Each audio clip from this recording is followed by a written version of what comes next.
यदि मैंने आपके पुत्रों का नामकरण करूँगा तो लोग यही समझेंगे कि दोनों पुत्र वसुदेव जी के ही हैं, और यह बात कंस को मालूम होगा तो न जाने तुम लोगों को क्या कष्ट दे। राजा परीक्षित गर्ग जी के वचनों को सुनकर नंदराय जी कहने लगे, हे आचार्य, आप चुपचाप मेरी गौशाला में चलकर बालकों का नामकरण कर दीजिए। नंद के वचनों को उचित कहकर गर्गाचार्य जी गौशाला में गए। वहाँ रोहिणी और यशोदा जी के बालकों को लेकर आई। तब गर्ग जी ने रोहिणी के पुत्र की जन्म कुंडली बनाई और ग्रह नक्षत्र आदि देखकर कहने लगे, हे नंद जी, रोहिणी की गोद में किलकारी मार रहे गौर वर्ण के बालक की राशि का नाम राम है और ये अतुलित बल के स्वामी होंगे।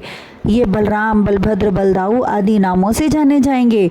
संकर्षण द्वारा अर्थात देवकी के गर्भ से निकालकर रोहिणी के गर्भ में स्थापित किए जाने के कारण इनका एक नाम संकर्षण होगा। हल धारण करने से हलधर भी कहे जाएंगे। और यशोदा की गोद में जो बालक है इसका रंग सांवला है, इसलिए कृष्ण कहे जाएंगे। इनका एक नाम वसुदेव भी होगा। ग्रह नक्षत्रों के अनुसार यह बालक साक्षात श्री नारायण का अवतार है। इन्होंने जगत कल्याण के लिए अवतार लिया। इनके नाम के स्मरण मात्र से संसारी प्राणियों का कल्याण होगा। गर्ग जी के वचनों को सुनकर नंदराय जी अति प्रसन्न हुए। उन्होंने बहुत सा रत्न धन आदि देकर उन्हें विदा किया। हे राजा परीक्षित, कुछ दिन बीत जाने पर बलराम जी एवं कृष्ण जी घुटनों के बल पृथ्वी पर चलने लगे। उनके शरीर पर अनेक वस्त्राभूषण शोभा पा रहे थे। एक दिन एक ब्राह्मण नंदराय जी से के घर आया।